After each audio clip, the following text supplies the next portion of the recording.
안녕하세요. 60대 초반의 남성입니다. 늦은 나이지만 뒤늦게 찾아온 로맨스로 요즘 하루하루 행복한 날을 보내고 있습니다. 별거 아닐 수도 있지만 제게는 너무나 아름다운 러브스토리 사연 보냅니다. 저는 아주 어렸을 때 결혼을 했습니다. 군대를 갔다 오고 복학하기 전에 학교 근처에서 알바를 시작했습니다. 잘 되는 호프집 알바고 사람도 많고 늦게 끝나 피곤하기도 했지만 복학하기 전에 용돈이라도 벌 심산이었습니다. 호프집 규모가 다소 컸기 때문에 아르바이트생도 몇 명 있었는데 그 중에 눈에 들어오던 여자가 있었습니다. 그렇게 예쁘게 생기지는 않았고 약간 통통했지만 힘든 일에도 불구하고 항상 웃음을 잃지 않는 여자였습니다. 처음에는 외모가 제 스타일이 아니라서 마음에 들지 않았는데 그녀의 밝은 성격과 해맑은 미소에 점점 마음을 빼앗겼고 저는 그녀를 좋아하기 시작했습니다. 처음에는 그냥 아르바이트 동료로 대화도 몇 마디 나누고 다른 동료들과 술자리에서 티 안 나게 그녀를 챙겨주면서 제 마음을 표현했습니다. 그러다 복학할 때가 되어 아르바이트를 그만두기 며칠 전 그녀에게 고백을 했고 그녀와 사귀게 되었습니다. 그녀와 사귀기 시작하자 그녀는 자신의 사정을 이야기했습니다. 아버지는 어렸을 때 돌아가시고 어머니랑 둘이 살았었는데 1년 전쯤에 암으로 하늘나라에 가셨다고 합니다. 어머니가 살아계셨을 때는 그래도 어머니가 대학교 등록금을 보태주셔서 아르바이트하며 용돈을 마련했는데 어머니가 돌아가시니 학교를 다닐 형편이 안 돼서 휴학 중이라고 하네요. 호프집 아르바이트를 해서 월세 내고 생활비하면 남는 게 얼마 없지만 그래도 학교를 다니고 싶어서 차곡차곡 모으고 있다고 했습니다. 저희 집이 그렇게 잘 사는 건 아니지만 그래도 저는 부모님께서 학비와 용돈을 다 보태주시고 학교 근처에 자그마한 전세방까지 구해주셨는데 저랑 2살밖에 차이 안 나는 그녀의 사연이 너무나 가슴 아팠습니다. 저는 그녀의 월세라도 아끼고자 살림을 합치자고 제안했고 처음엔 거절하던 그녀도 몇 번의 제안에 결국 수락하고 동거를 시작했습니다. 동거를 하고 나자 그녀가 훨씬 더 좋아지기 시작했습니다. 그녀는 낮에는 식당에서 밤에는 호프집에서 힘든 아르바이트를 했지만 자기보다는 저를 먼저 생각해 주었습니다. 제가 공부하느라 힘들다며 바쁜 와중에도 맛있는 요리도 해주고 깔끔한 성격이라 정리정돈도 잘해서 집안은 늘 깨끗했습니다. 20대의 열정적인 남녀인지라 서로 시도 때도 없이 만나서 데이트를 즐겼습니다. 저는 군대 가기 전에 몇 번의 연애를 한 경험이 있었는데 그녀는 제가 처음 만난 연애 상대였습니다. 그렇게 몇 달을 행복한 시간을 보내다 우리에게 시련이 왔습니다. 어느 날 혼자서 끙끙 앓던 그녀는 울면서 저에게 임신인 것 같다며 고민을 털어놨고 테스트기를 사서 확인한 결과 임신이었습니다. 그 당시 저도 어렸고 아직 졸업을 하려면 1년 이상 남은 때라서 눈앞이 캄캄했습니다. 그러면 안 됐었는데 임신 사실을 알게 되었을 때 제 표정이 너무 심각했나 봅니다. 그녀는 저의 모습에 너무나 슬퍼했고 다음 날 수술을 한다고 하더군요. 그녀의 입에서 수술이란 단어가 나오자 그때서야 정신이 들었고 제가 어떻게 해서든 방법을 구해볼 테니 수술은 절대 하지 말고 기다려달라고 했습니다. 저의 진심 어린 사과에 그녀도 마음이 풀렸는지 행복한 미소를 보였고 갑자기 딸기가 먹고 싶다 해서 딸기를 사와 같이 먹었습니다. 며칠간 고민을 하다가 어쩔 수 없이 부모님께 사실대로 말씀드렸어요. 저희 부모님도 처음에는 노발대발하시더니 다른 집 귀중한 자식에게 몸에 칼을 댈 수 없고 수술을 하는 건 살인과도 같다며 우선 그녀와 함께 집에 오라고 했습니다. 부모님께 심한 고중을 들을 거라는 예상과는 달리 부모님은 그녀에게 우리 아가 하며 정말 잘해주셨고 부모님의 도움을 받아 좀 더 큰 곳으로 집을 옮기고 무사히 출산을 할 수 있었습니다. 너무나도 예쁜 딸이 우리에게 찾아왔고 나이도 어리고 서툴렀지만 딸을 키우며 행복한 시간을 보냈습니다. 아내는 임신하고 출산하고 하느라 본인도 힘들었을 텐데 항상 제가 공부를 할 수 있게 배려해 주었고 저는 딸이 돌이 될 때쯤 남들도 부러워할 대기업에 취직을 했습니다. 딸도 건강하게 잘 자랐고 아이가 초등학생이 되어 손이 덜 가게 되자 아내는 출산과 육아로 포기했던 학업을 다시 하기를 바랐고 방통대에 진학하여 학업도 병행했습니다. 집안일, 육아, 학원 모두 열심히 하는 아내가 정말 사랑스러웠고 졸업을 1년 남긴 어느 날이었습니다. 아내의 안색이 좋지 않아서 걱정을 했지만 많은 일들을 하느라 힘이 들어서 그런 줄 알았는데 혹시나 하는 건강검진의 아내는 유방암 3기를 진단받았습니다. 정말 천사 같고 열심히 살았던 아내였는데 왜 이런 일이 생겼는지 하늘이 원망스러웠습니다. 아내는 수술 방사선 치료 항암 치료를 잘 견뎌내고 그 와중에 방통대도 졸업했습니다. 하지만 졸업 후 아내의 상태가 급격히 안 좋아지더니 결국 하늘나라로 갔습니다. 저는 정말 죽고 싶은 심정이었고 한동안 폐인으로 살았습니다. 그때는 딸도 제 눈에 들어오지 않았습니다. 그렇길 몇 달 결국 저는 정신을 차렸고 어머니의 도움을 받아 아이를 키우면서 일에만 몰두하며 지냈습니다. 아이가 고등학생이 되었을 때 회사에 사직서를 제출하고 작지만 제 회사를 차렸습니다. 그때부터 제 머릿속에는 딸과 회사밖에 없었습니다. 그렇게 10여 년이 흘렀고 회사는 안정 수준으로 괜찮은 수익이 났고 딸도 좋은 배필을 만나서 결혼을 했습니다. 딸이 결혼하고 나니 갑자기 공허해졌습니다. 딸이 시집가기 전에는 같이 살았었는데 시집가고도 자주 찾아오기는 하지만 퇴근 후 혼자 집에 들어갈 때는 정말 외로움에 사무쳤습니다. 주위에서 돌싱들을 소개해줘서 만나기도 했는데 예쁘고 괜찮은 분들도 있었고 저를 마음에 들어하는 분들도 있었지만 결국에는 제가 마음을 접게 되더군요. 그렇게 1년 정도가 흘렀을 때 마음을 가다듬고자 혼자 제주도 여행을 갔습니다. 제주도를 향하는 비행기 옆 좌석에 40대 중반으로 보이는 아름다운 여성분이 있었습니다. 왠지 어두운 표정의 그녀였지만 너무나 예쁘고 향수 냄새는 아닌데 정말 향기로운 냄새가 났습니다. 저는 옆 좌석에 앉아 있다는 것만으로도 심장이 두근거렸고 첫눈에 반한다는 게 이런 건가 생각했습니다. 하지만 나이 차이도 많이 나는 것 같고 비행기에서 처음 봤는데 말을 걸거나 하면 이상한 사람으로 생각할까봐 그러지도 못했습니다. 제주도에 도착하는 1시간이 너무나 짧게만 느껴졌습니다. 공항을 빠져나올 때 앞에 있는 그녀를 붙잡을까 수없이 망설였지만 결국은 그럴 수 없었습니다. 그냥 짧은 설렘으로 끝낼 수밖에 없었습니다. 혼자 렌트카를 타고 제주도를 여행하기 시작했습니다. 계획을 전혀 짜지 않고 온 여행이라 바닷가를 끼고 도로를 따라가다가 괜찮은 카페나 식당이 있으면 들어갔습니다. 처음 도착한 곳이 함덕 해변이었는데 오랜만에 바다를 보니 너무나도 좋았습니다. 카페에 앉아 바다를 보는 것만으로도 힐링이 되었습니다. 근처에 숙소를 잡고 추천하는 레스토랑에 가서 혼자 저녁을 먹으며 와인을 한잔했습니다. 너무나 만족한 식사를 하고 숙소에 와서 쉬는데 혼자 여행이 좋기는 했지만 외롭기는 했습니다. 다음날 전날 갔던 카페의 커피 맛이 생각나 다시 찾았습니다. 아침이라 사람이 많이 없었고 창가에서 바다를 보며 혼자 앉아있는 여자분이 있었습니다. 그 여자분이 고개를 잠시 돌렸을 때 그녀가 비행기에서 제 마음을 설레게 했던 그녀라는 걸 알게 되었고 제 심장은 두근거리기 시작했습니다. 저는 커피를 마시며 그녀가 눈치채지 못하게 그녀를 지켜보았고 그녀는 뒷모습에서도 왠지 쓸쓸함이 느껴졌습니다.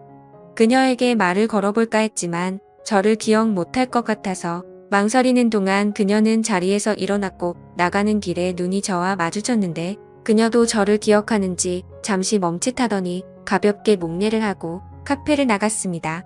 저는 잠시 망설이다가 그녀를 따라 나갔는데 그녀의 모습은 보이지가 않았습니다. 몇십 분을 찾아 헤맸지만 그녀를 찾을 수 없었습니다. 용기를 내지 못하고 망설였던 제 자신이 너무나도 원망스러웠습니다. 너무나 아쉬웠지만 이내 제 마음을 부여잡고 다시 여행을 하기 시작했습니다. 그녀를 잡지 못한 제 자신이 한심스러웠는지 여행은 재미있지 않았습니다. 그렇게 하루 이틀이 흘렀고 더 이상 혼자 여행을 하면 더 쓸쓸해질 거라는 생각이 들었고 예정보다 앞당겨 돌아가기로 했습니다. 제주도에서 마지막 밤은 해변에 앉아서 파도 소리를 들으며 맥주 한잔하기로 했습니다. 편의점 맥주 4캔과 주전부리를 사서 해변에 혼자 앉아 한잔하기 시작했습니다. 그렇게 2캔 정도 마셨을 때 정말 생각지도 못한 일이 벌어졌습니다.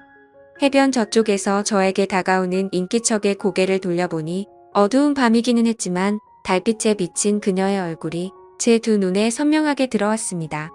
그녀도 저를 보고 놀랐고 눈 인사를 한 뒤 저를 지나쳐 산책을 계속했습니다. 이번에도 망설인다면 저는 평생 후회할 거라는 생각이 들었고 용기를 내서 그녀를 따라갔습니다. 이야기 좀 나누고 싶다는 제 말에 조금 망설이기는 했지만 바닷가에 앉아 맥주 한잔하기로 했습니다. 다소 어색하기도 했고 중간중간 말이 끊기기도 했지만 저희는 이런저런 이야기를 했습니다. 그녀는 가끔씩 환하게 웃기도 했는데 그녀의 활짝 웃는 미소는 너무나도 가슴 설렜습니다.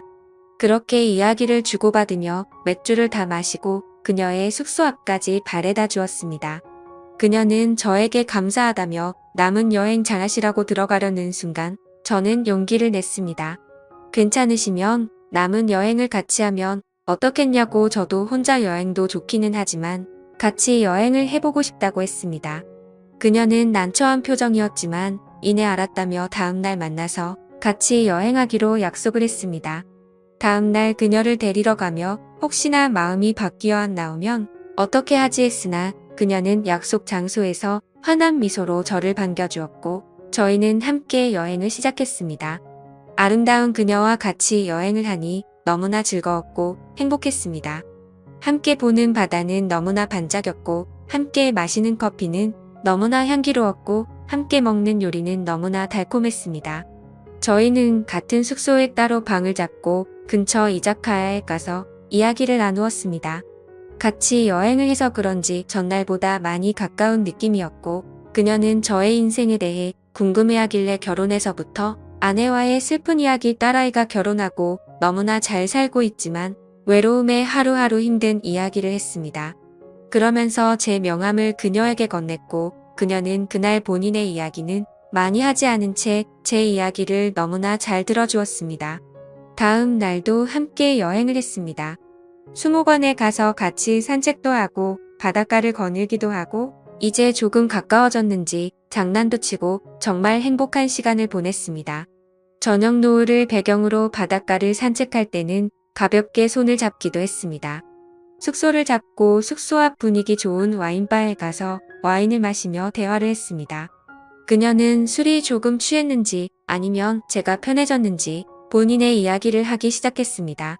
그녀는 40대 초반이고 아들이 하나 있는 유부녀라고 했습니다.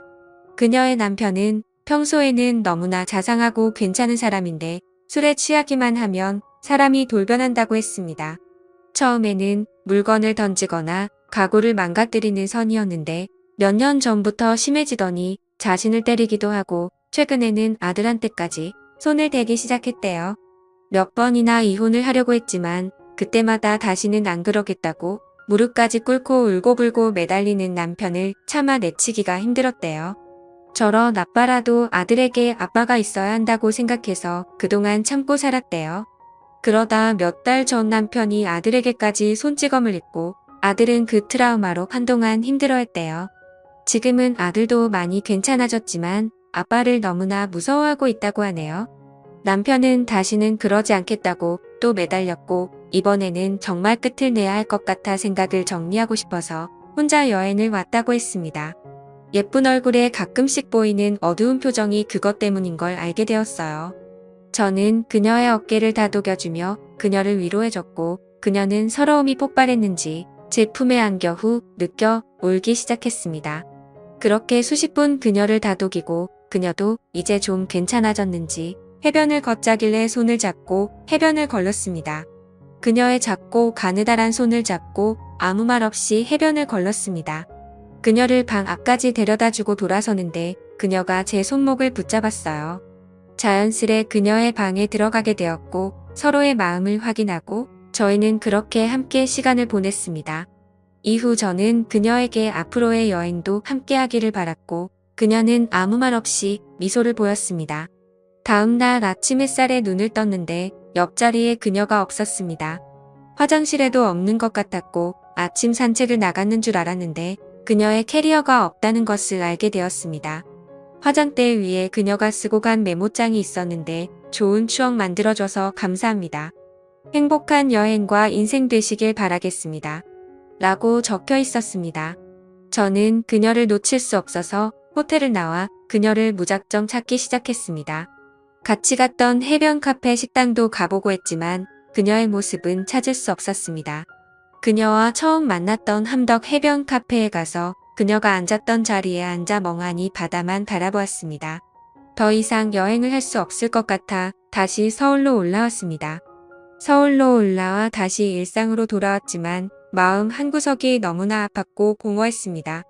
그녀를 잊기 위해 일에만 몰두했지만 그것도 잠시 문득문득 그녀가 생각나 눈물을 흘린 적도 많았습니다.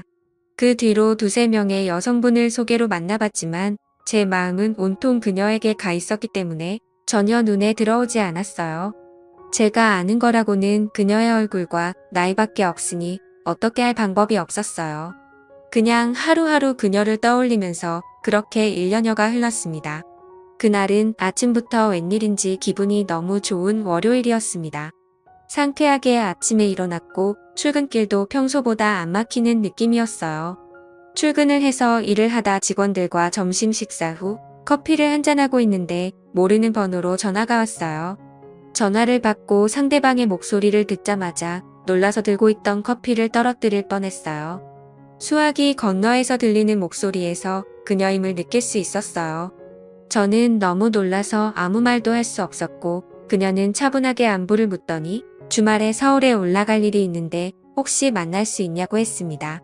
저는 주말에 약속이 있었지만 당연히 약속 없다며 보자고 했고 만나는 시간과 장소를 정하고 전화를 끊었습니다. 전화를 끊고 나서도 떨리는 숨과 심장이 멈추지 않았습니다. 부하 직원들이 사장님 무슨 일 있냐고 걱정되듯 물어봤을 정도로 제 모습이 평소와는 달라 보였나 봅니다. 수십 분이 흘러 마음이 좀 진정됐고 그녀의 목소리를 들었다는 것만으로도 너무 기뻤고 주말에 그녀를 다시 볼 수 있다니 너무나도 행복했습니다. 그녀와 만나기로 한 날짜를 기다리며 하루하루가 설레고 행복했습니다. 드디어 그녀와 만나기로 약속한 날이 되었습니다. 저는 최대한 깔끔하면서도 너무 꾸미지 않은 것 같은 옷을 입고 간만에 향수도 뿌리고 머리에 힘도 주었습니다. 토요일 저녁 그녀와 만나기로 한 카페로 향했습니다. 그녀를 빨리 보고 싶다는 생각에 서둘렀는지 약속 시간보다 1시간 전에 도착하였고 카페의 문이 열릴 때마다 그녀일까 두근두근했습니다. 그녀는 약속 시간 10분 전에 문을 열고 들어왔고 그녀의 모습은 너무나 눈부셨습니다. 그녀는 제 앞에 앉아서 환한 미소를 보였고 저는 그 모습에 감탄할 수밖에 없었습니다. 그녀도 저와의 만남을 기다린 듯 깔끔한 정장 스타일의 옷을 입고 있었고 미용실을 다녀온 듯한 헤어스타일과 메이크업이었습니다. 처음에는 다소 어색한 대화를 주고받다가 곧 그녀의 진심을 들을 수 있었습니다. 제주도 여행에서 그녀도 저에게 사랑을 느꼈고 저와 보낸 그날이 너무나도 행복했다고 합니다. 새벽에 자고 있는 저를 보면서 계속 만나고 싶다는 생각까지 했었다고 합니다. 하지만 아무리 남편이 폭력적이고 이혼까지 생각하고 있었다고는 하지만 아직 이혼하기 전인 몸으로 다른 남자와 있다는 죄책감이 몰려왔고 그래서 저에게 말도 없이 떠났다고 합니다. 제주도에서 돌아와 남편과는 이혼 절차를 밟았다고 합니다. 이번에도 남편은 울며 불며 매달렸지만 이번에는 정말 이혼하기로 결심했고 받아들이지 않는 남편 때문에 소송까지 하느라 1년여가 걸렸다고 합니다. 제가 준 명함을 보면서 전화를 걸까 말까 망설였지만 이혼이 결정되지 않은 상태에서 저에게 전화하는 게 저에게도 미안했다고 합니다. 한두 달 전쯤 이혼을 하게 되었고 용기를 내서 저에게 전화를 했다고 합니다. 그녀의 말에서 진심 어린 사랑을 느꼈고 그녀의 손을 잡고 고맙다고 말했습니다. 저희는 근처 근사한 레스토랑에 가서 식사와 와인을 가볍게 마시고 행복한 시간을 보냈습니다. 대화를 나눌수록 그녀가 통하는 게 너무나 많았고 우리는 정말 행복한 시간을 가졌습니다. 다음 날 우리는 한강을 찾아 산책을 했습니다. 1년 전 제주도에서 해변을 같이 걸을 때처럼 손을 잡고 걸으며 너무나 행복한 시간을 보냈습니다. 그녀는 대전에 살고 있어서 저녁에 서울역으로 바래다 주었고 안타까운 그녀를 보내주었습니다. 그 이후로 주말마다 그녀가 서울로 올라오거나 제가 대전으로 찾아가 데이트를 즐겼고 반년 전에는 그녀가 서울에 취직을 하고 우리 집 근처 쪽에 집을 얻었고 서로의 집을 오가며 사랑을 키워나가고 있습니다. 저도 그렇고 그녀도 그렇고 서로의 자녀를 생각해서 재혼은 생각하고 있지 않지만 서로를 사랑하는 마음은 진심인 걸 알기에 결혼하지 않고도 이렇게 노년을 함께 보낼 수 있을 거라 확신하고 있습니다. 제가 나이가 있기는 하지만 그녀와 사랑을 나눌 때마다 청춘으로 돌아간 것 같은 힘이 솟았고 그녀도 저와의 만남에 너무나도 만족한 모습입니다. 나이가 들어도 사랑을 할 수 있고 제 나이에도 사랑을 나눌 수 있습니다.